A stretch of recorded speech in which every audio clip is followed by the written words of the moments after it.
Everyone. बहुत दिन के बाद मैं आज आई हूँ फिर से वीडियो बनाने के लिए।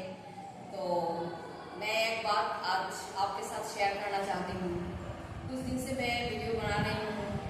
जैसे हिंदी ग्रामर जो बुक है, इस बुक में ना लिंग, वचन, कारक, संधि, समास सब कुछ है। सभी स्कूल में ये सब होता है, लेकिन खास तौर पर मैं ये कहना चाहती हूँ कि जैसे वर्ण विच्छेद, उपमान, उपमेय, संगम, उसके बाद उच्चारण किस तरह का होता है ना, ये सब वाक्य विचार, हाँ, शब्द का विचार, ये सब मतलब बहुत इम्पोर्टेंट है, लेकिन होता नहीं है। तो मैं कोशिश कर रही हूँ आप तक पहुँचाने की कोशिश कर रही हूँ। मैं ये सब वीडियो लेकर आई हूँ। तो शुरू करते हैं। आज का जो टॉपिक है वो है वर्ण विच्छेद के ऊपर, ठीक है। तो देखिए, वर्ण विच्छेद ऐसे तो हिंदी में वर्ण होता है ना, स्वरवर्ण, व्यंजन वर्ण, हाँ, इसका होता है। लेकिन अब एक वर्ड लिखूंगी, उस वर्ड को किस तरह का हम विच्छेद करते हैं, ठीक है। तो वर्ड है जैसे मित्रता, ठीक है। अब मित्रता वर्ड को मी है, मौ के साथ चौड़ाई का मात्रा है, तो मी, मौ प्लस चौड़ाई प्लस क्रो, क्रो के साथ ओ आ रहा है, बिकॉज क्रो प्रोनाउंसिएशन जब हम करते हैं तो साथ में क्रो, दैट मीन्स ओ आ रहा है। उसके बाद ता, फिर दो है प्लस आकार, मित्रता, तो ये हो रहा है मित्रता, ठीक है। तो इसी तरह हम लोग वर्ण का विच्छेद करते हैं। किसी शब्द में प्रयुक्त वर्ण को अलग अलग करते हैं। हाँ, जो इसमें जो प्रयुक्त आया है वर्ण, इन वर्ण से ये मित्रता लिखा है, इसको अलग अलग करना ही वर्ण विच्छेद कहा जाता है, ठीक है।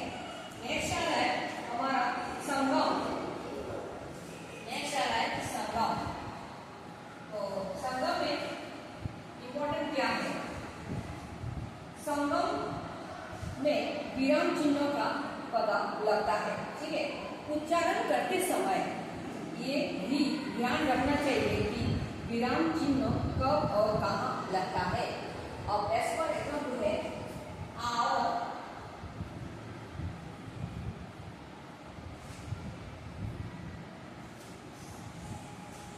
उससे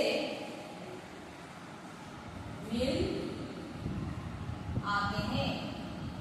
मैंने क्या लिखा? आओ उससे मिल आते हैं। तो मैंने क्या बोला है संगम में कि विराम चिन्ह का होना जरूरी है, यानी कि होता है। तो आओ के बाद मैंने लिखिए एक विराम चिन्ह लगाया, यानी कि इसका नाम क्या है? अल्पविराम। उसके बाद मैंने जो विराम चिन्ह लगाया लास्ट में, इसका नाम है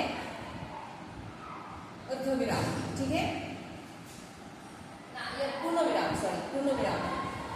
नेक्स्ट आ रहा है हमारा उच्चारण। नेक्स्ट टॉपिक है उच्चारण। अब उच्चारण में क्या होता है? हाँ, उच्चारण भी बहुत इंपॉर्टेंट है। हम जो कुछ मुंह से बोलते हैं उसे हम लोग ध्वनि कहते हैं, मुंह से जो बोला जाता है। और उच्चारण क्या है? अशुद्ध वर्णों का ही मतलब किस प्रकार बोलते हैं वही उच्चारण है। हम जो बोलते हैं जिस प्रकार वो उच्चारण बोला जाता है। जैसे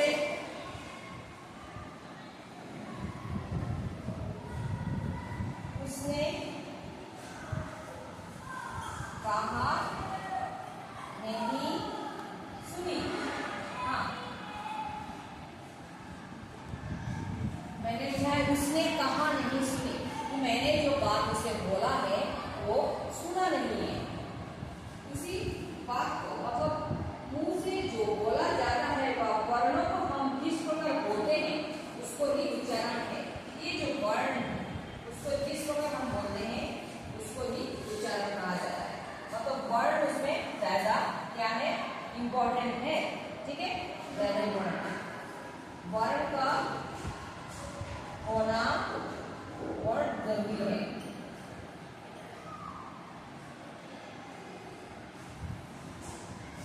अच्छा, तो अभी आके हम लोग उपमान और उपमेय, ठीक है। तो उपमान और उपमेय क्या है? अक्सर स्टूडेंट प्रश्न करते हैं कि उपमान और उपमेय है क्या। ज्यादातर ग्रामर में उपमान और उपमेय आते हैं, ठीक है, वो है क्या। अब उपमान और उपमेय में मैं आपको ऐसा समझा देती हूँ। हिंदी व्याकरण में ये दो अलग अलग शब्द है, उपमान और उपमेय। उपमान का अर्थ है प्रसिद्ध वस्तु जिससे तुलना की जाती है, मतलब जो वस्तु के साथ हम लोग तुलना करेंगे वो प्रसिद्ध होना चाहिए, हाँ, यानी कि फेमस होना चाहिए। जैसे चांद का मुंह, हाँ, तो चांद बहुत ही प्रसिद्ध है, तो इसको हम लोग उपमान बोल सकते हैं। उपमान का इंग्लिश में जैसे होता है एनालॉजी कहते हैं। अब होता है उपमेय। और उपमेय क्या होता है?